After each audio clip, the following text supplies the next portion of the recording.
Somewhere along the way, you started asking a question before making decisions. Not, what do I want? But, what will they think? What will they think if I fail? What will they think if I try and look stupid? What will they think if I'm different? That question has cost you more than you realize. It has cost you businesses you never started, conversations you never had, versions of yourself you never became. Today, we calculate the real price of caring what people think. Part 1. The audience that doesn't exist. Here is something brutal you need to hear. Most of the people you're performing for in your head aren't even paying attention. And that's the truth, nobody cares about anything. Nowadays, they are all distracted. Their brains have become TikToks and Reels that the only thing they remember. Haven't you noticed you say something to them and you say it again 2 days later and they don't remember? You replay a conversation for 3 days, worried about how you sounded. The other person forgot about it 3 minutes after it happened.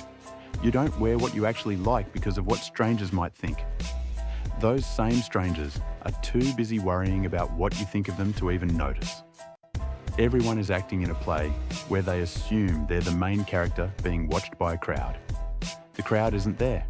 It never was. You've been performing for an empty room your entire life. Part 2. Why this fear exists in you. This isn't your fault, not entirely. For most of human history, being rejected by your group meant death.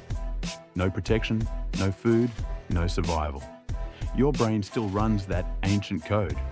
Even though nobody's going to leave you in the wilderness for starting a business that fails or wearing something different, the fear is outdated.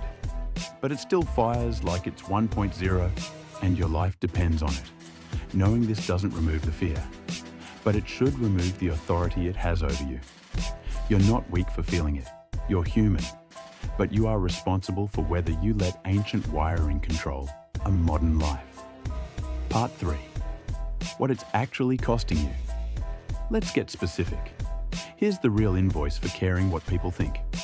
It costs you the business idea you never mentioned because someone might call it stupid. It costs you the body you never built because you didn't want to look like you were trying too hard at the gym. It costs you the relationship you never pursued because you were scared of being rejected in front of others. It costs you years, watered down, diluted, edited for an audience that was never watching that closely in the first place. And the cruelest part, the people whose opinions you protected yourself from will not remember any of it. They will not remember the version of you that played it safe.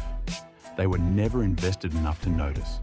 You gave away your life to nobody. Part 4.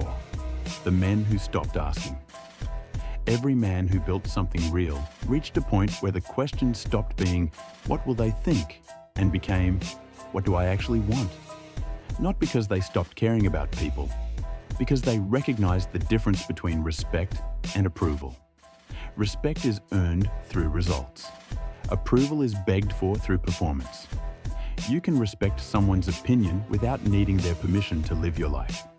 The strongest men you know are not the ones who silenced every critic. They are the ones who stopped checking if critics existed before making a move. Part 5. How to actually let go. This isn't solved by a quote. It's solved by repetition. Every time you do the thing you were scared they'd judge, and nothing happens, your brain updates the data. Wear the outfit, post the video, start the thing, speak the opinion. Each time, the fear gets a little quieter because reality keeps proving the fear wrong. You don't kill this fear by thinking your way out of it. You kill it by acting in spite of it over and over until your nervous system finally believes what your mind already knew. And let's be real, what if they really do criticism you who cares in a person that doesn't even trust you in something you want? You are only doing a favor to yourself. Nobody is coming to grade your life. The room was always empty. The crowd was always imaginary. The cost was always real. Stop paying for an audience that never existed. Iron Will Society. Every week. For the men who refuse to stay down.